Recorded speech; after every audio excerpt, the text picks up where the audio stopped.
Amen. Now, we're going to start today a series where over the next 4 times that I'm with you, which isn't 4 continuous Sundays, there'll be a break in the middle, but I'd like us to look together at the book of Joel, which is known as one of the minor prophets. It's only called a minor prophet because of the size of the book, not because of the importance of his message. And for those of you struggling to find it, it's on page 911 of the Church Bible, 912 of mine. It comes after the book of Hosea, which comes after the book of Daniel, which is after Ezekiel, which is sort of somewhere about there in the Bible. So page 911. And if you're sensitive to creepy crawlies, I apologize, because this passage is about locusts. But we don't get them here. So Joel, we're going to read chapter 1. The word of the Lord that came to Joel, son of Pethuel. Hear this, you elders. Listen, all who live in the land. Has anything like this ever happened in your days, or in the days of your ancestors? Tell it to your children, and let your children tell it to their children, and their children to the next generation. What the locust swarm has left, the great locusts have eaten. What the great locusts have left, the young locusts have eaten. What the young locusts have left, other locusts have eaten. Wake up, you drunkards, and weep. Wail, all you drinkers of wine. Wail because of the new wine, for it has been snatched from your lips. A nation has invaded my land, a mighty army without number. It has the teeth of a lion, the fangs of a lioness. It has laid waste my vines and ruined my fig trees. It has stripped off their bark and thrown it away, leaving their branches white. Mourn like a virgin in sackcloth, grieving for the betrothed of her youth. Grain offerings and drink offerings are cut off from the house of the Lord. The priests are in mourning, those who minister before the Lord. The fields are ruined, the ground is dried up, the grain is destroyed, the new wine is dried up, the olive oil fails. Despair, you farmers, wail, you vine growers, grieve for the wheat and the barley, because the harvest of the field is destroyed. The vine is dried up and the fig tree is withered, the pomegranate, the palm and the apple tree, all the trees of the field are dried up. Surely the people's joy is withered away. Put on sackcloth, you priests, and mourn. Wail, you who minister before the altar. Come, spend the night in sackcloth, you who minister before my God. For the grain offerings and drink offerings are withheld from the house of your God. Declare a holy fast. Call a sacred assembly. Summon the elders and all who live in the land to the house of the Lord your God, and cry out to the Lord. Alas for that day, for the day of the Lord is near. It will come like destruction from the Almighty. Has not the food been cut off before our very eyes? Joy and gladness from the house of our God? The seeds are shriveled beneath the clods. The storehouses are in ruins. The granaries have been broken down, for the grain has dried up. How the cattle moan. The herds mill about because they have no pasture. Even the flocks of sheep are suffering. To you, Lord, I call, for fire has devoured the pastures in the wilderness, and flames have burned up all the trees of the field. Even the wild animals pant for you. The streams of water have dried up, and fire has devoured the pastures in the wilderness. What a contrast to Harvest Sunday last week, eh? Where we were rejoicing in God's provision. And we had the display of harvest produce that's been distributed on now. And now we have Joel at the start of his ministry. well, may not be the start of his ministry, but at the start of this particular prophecy that he gives, talking about devastation and damage that the locusts have done. Well, so the book of Joel is a book of prophecy where through Joel, God is warning his people about things to come. What we find with prophecy is that usually when it's given, it has a message to the people that it's given to. It makes sense to them. But there is also a second meaning, if you like, where God uses what he's saying to them to speak to people at a later time, including us. And when we come to Joel, well, what do we know about Joel? All we know is that his father was called Pethuel. We don't know anything else about him. We don't know where he lived. We don't know when he lived. We don't know at what time this prophecy was being given. There are two different schools of thought that suggest that he might have lived at different times 300 years apart. So that's how varied the scholars can be. And the thing is, even in his prophecy, there isn't enough detail about what's going on to help us to date his message more closely even than that. Some of the prophets, when they speak, for instance, Isaiah, we know about Isaiah's time because one of the famous passages of Isaiah is that one in chapter 6 where he says, in the year that King Uzziah died. And because we know what the date of King Uzziah's death was, we can date the time of Isaiah's prophecy. But there's nothing in Joel to make our lives easy.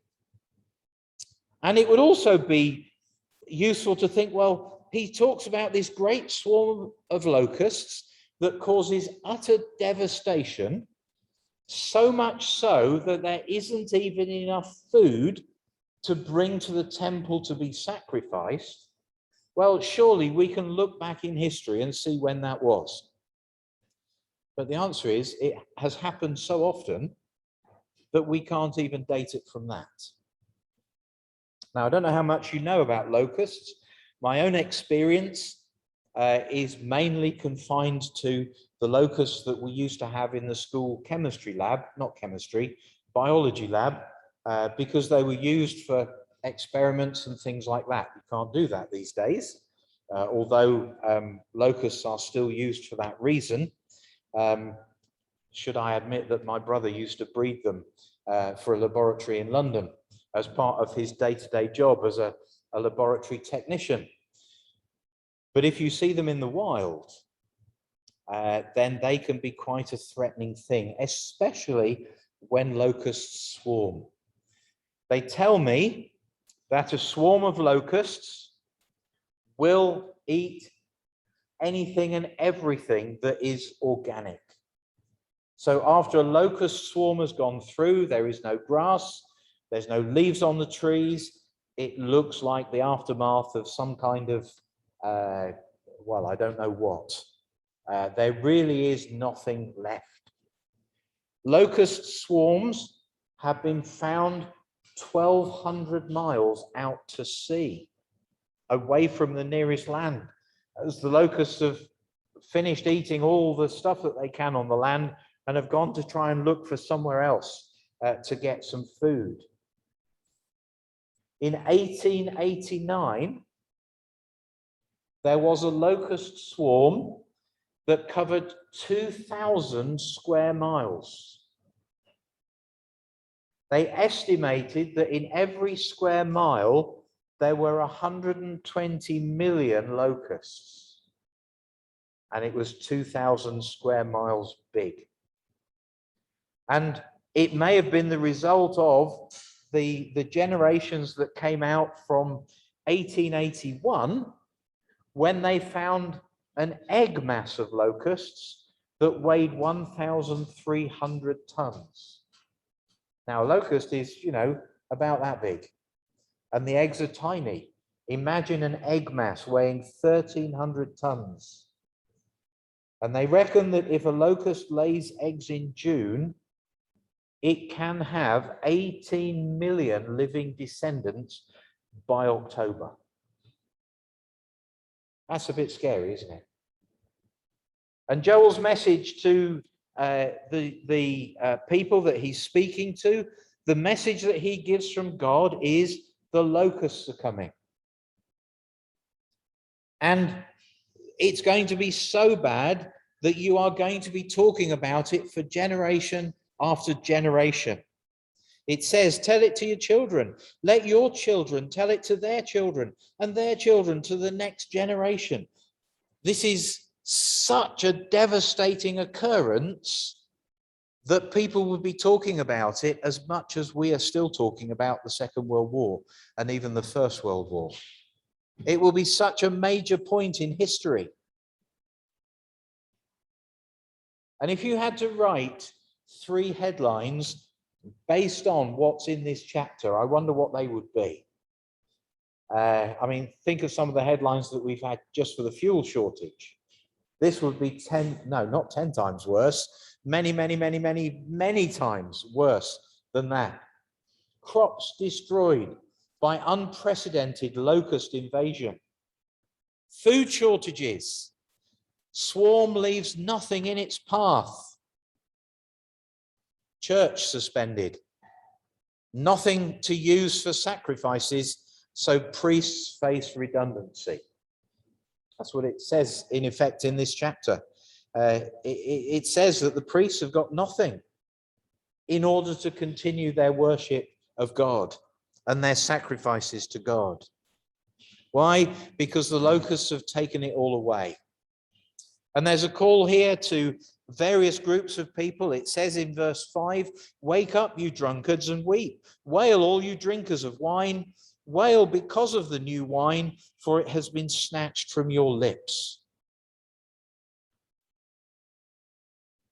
They couldn't produce wine because there were no longer any vines, let alone grapes. It goes on to talk about the farmers and the vine growers. It tells them to despair in verse 11. Despair, you farmers, wail, you vine growers, grieve for the wheat and the barley, because the harvest of the field is destroyed. The vine is dried up and the fig tree is withered. The pomegranate, the palm and the apple tree, all the trees of the field are dried up. And then it talks about the priests, and it tells them to put on sackcloth, you priests, and mourn. Wail, you who minister before the altar. Come spend the night in sackcloth, you who minister before my God, for the grain offerings and drink offerings are withheld from the house of your God. This has an effect on every area of society. And if we think of our own experiences over the last couple of years with COVID, with lockdown, and now with the fuel shortage and the threat of food shortages, there are some lessons I think that we can learn from the message of Joel. Because Joel is saying that just as in his day, the locusts devastated the land, the response that he was calling the people to give is the response that we need to give too. Locusts are only little things, but when there are lots of them, they can cause devastation. I wonder what other little things are there in our lives that can multiply and have a devastating effect on our lives and or on the lives of others. Why do we have a fuel crisis? I didn't mean to call it a crisis. It's not even a fuel shortage either, is it? We're told that the fuel is there. We're told the problem is lorry drivers, and also we're told that the problem is people filling up who don't need to and trying to get just that little bit extra for themselves instead of considering others. There are lots of little things that can have a devastating effect on society. One of them is selfishness. When we act for ourselves instead of considering others. Gossip is another thing that can have a devastating effect. It might only seem to be a little thing, but it can grow and it can spread and it can damage relationships, damage reputations. But what about in our own life? What about the little habits? What about the little lies that we tell, the excuses that we make, that we think are small and harmless, and sometimes we even call them white lies, don't we? Because we think, oh, they don't really matter. And we have to face up to the fact that God has called us to a life of holiness and righteousness. He's called us to live a life like Jesus lived, where even when Jesus was put under pressure, he didn't compromise his love or his faithfulness to God. And even when that meant he suffered, nevertheless, he stayed faithful. When we look at Joel and we think, well, who is he? We have to say that whoever he was, his message is important. And it doesn't matter what time it was written, what matters is how we respond to it. Although there's no reason in Joel given as to why the locusts have come,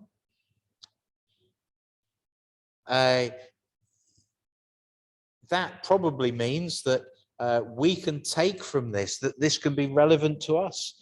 There are times when things don't seem to have a meaning or a reason.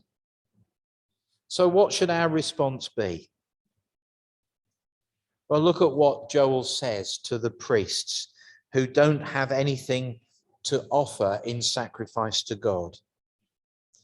He says, declare a holy fast in verse 14. That wouldn't be difficult when there's no food, would it? But the emphasis is on the word holy. Call a sacred assembly. Summon the elders and all who live in the land to the house of the Lord your God and cry out to the Lord.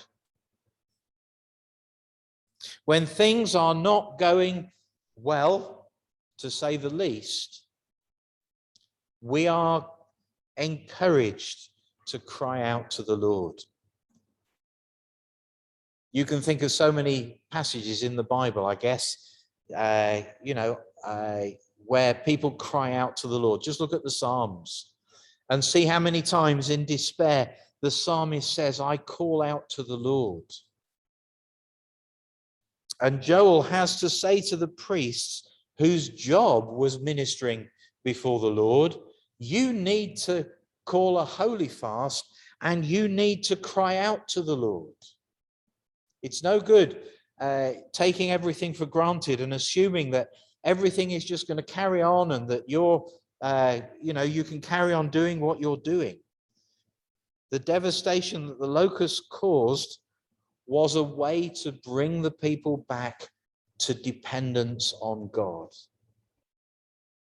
And when we face difficulties and trials in our own life, we need to remember that God is the one that we can turn to. God is the one in whom we can put our trust.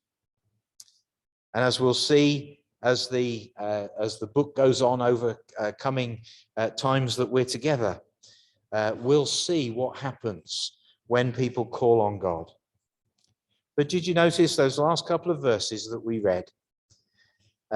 Having been called on to cry out to the Lord, from verse 19, we see, to you, Lord, I call. For fire has devoured the pastures in the wilderness, and flames have burnt up all the trees of the field. Even the wild animals pant for you. The streams of water have dried up. The fire has devoured the pastures in the wilderness. Joel is not just calling on other people to cry out to the Lord. He says, to you, Lord, I call. He's setting an example himself that even though he's speaking in difficult times when terror is coming, something that the people feared, he is calling on the Lord himself, just as we should at all times, not just when we face difficulty. Well, we'll look into chapter 2 and see what we can learn from that next time we're together.